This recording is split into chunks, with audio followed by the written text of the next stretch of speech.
everyone, and welcome. If you're gearing up for your SSLC board exams, you are in exactly the right place. We're about to do a super quick revision of all the key concepts in sound waves. Let's get you ready to absolutely ace this section. So here's our roadmap for today. We're going to start with the absolute basics, vibrations. Then we'll build on that to describe what waves are and their different types. After that, we'll get into how sound actually behaves in the real world, think echoes, and we'll wrap things up by looking at the amazing ways we use sound that we can't even hear. Okay, first up, vibrations and oscillations. This is the big one, folks. You have to get this part, because at its heart, every single sound ever made starts with a simple back and forth movement. It's the foundation of everything else. So how can we picture this? Well, let's use an example that's probably in your textbook. A simple swing. The way a swing moves is a perfect real-world model for how sound gets started. You see how the swing moves back and forth. It starts in that central resting position O, goes all the way out to one side, A, then swings back through the middle to the other side, B. That constant to and fro motion is exactly what we call oscillatory motion. So, what do we count as one complete oscillation? Now, this is a key definition, so pay close attention. It's the entire round trip. From one extreme point, say A, all the way across to B, and then all the way back to where it started at A. That whole journey is one oscillation. All right, let's talk about amplitude. This one's pretty simple. It's just how far the swing moves from its resting point in the middle to the highest point on either side. It's basically the size of the swing or the vibration. And because it's a distance, of course, we measure it in meters. Next up, we have the period, and we use a capital T for this. If amplitude was about distance, the period is all about time. It's simply the time it takes for the swing to make one of those complete oscillations we just talked about. And naturally, we measure time in seconds. And that brings us to frequency. So if the period is how long one swing takes, frequency is how many swings happen in just 1 second. A high frequency means lots of swings per second. Think of it this way.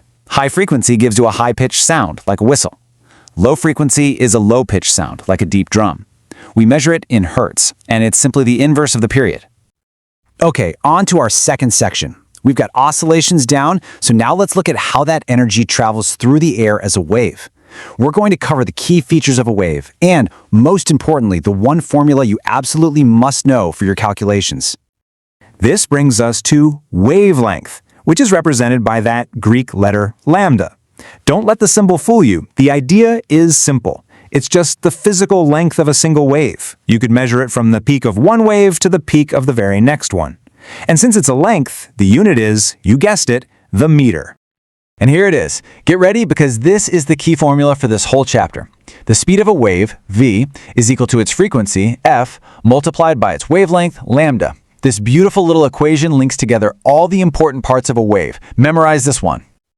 Right. Let's put that formula to the test with a question you might see on your exam.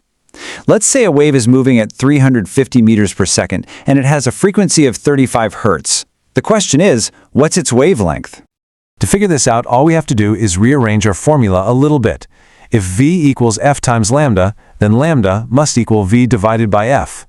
So we just plug in the numbers. 350 divided by 35, and that gives us a clear answer of 10 meters. Make sure you're comfortable doing that simple rearrangement. All right, section 3. So we know what a wave is, but how exactly does it travel?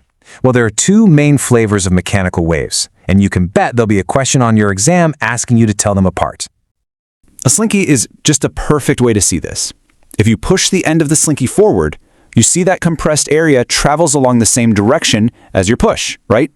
That's a longitudinal wave, and that's how sound travels.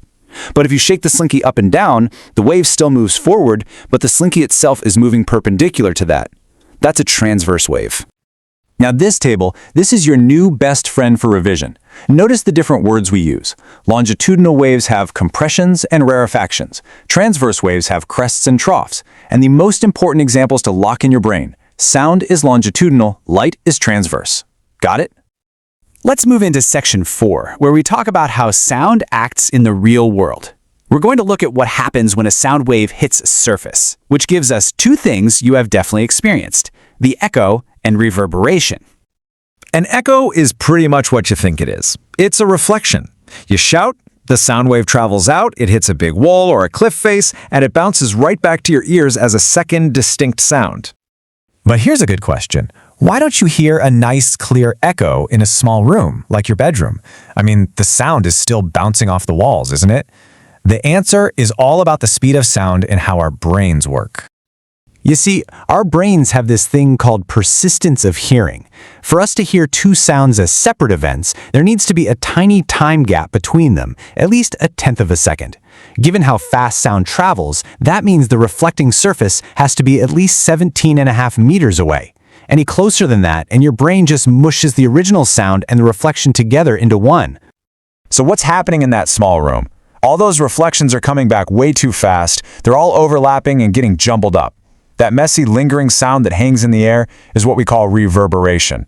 It's the reason a big, empty hall sounds so boomy. And for our last section, let's step into the invisible world of sound. We're going to explore the frequencies that are either too low or too high for our own ears to pick up, but are being used all around us. You know, the range of frequencies we can actually hear is pretty narrow. A healthy human ear can usually detect sounds from about 20 hertz, which is a really deep rumble, up to about 20,000 hertz, a very high-pitched whine. Anything below our range is called infrasonic sound, and anything above it is ultrasonic. But just because we can't hear them doesn't mean they aren't useful. Animals have this figured out. Bats are the classic example. They send out these super high-frequency ultrasonic squeaks and then listen for the echoes. From that, they build a perfect mental map of their surroundings to fly and hunt in total darkness. We call this amazing ability echolocation. And of course, humans have learned how to use this invisible sound too. In medicine, ultrasonography, or a sonogram, uses these safe, high-frequency waves to create images of organs inside the body. And out at sea, ships use sonar, which is the exact same principle, to map out the ocean floor. Okay, so let's quickly recap the absolute essentials for your exam. Make sure you understand oscillation, memorize that key formula, V equals F times lambda, know the difference between longitudinal and transverse waves, and be able to explain echo and reverberation. If you can do all that, you're going to be in fantastic shape. Thanks for joining me, and all the very best with your studies.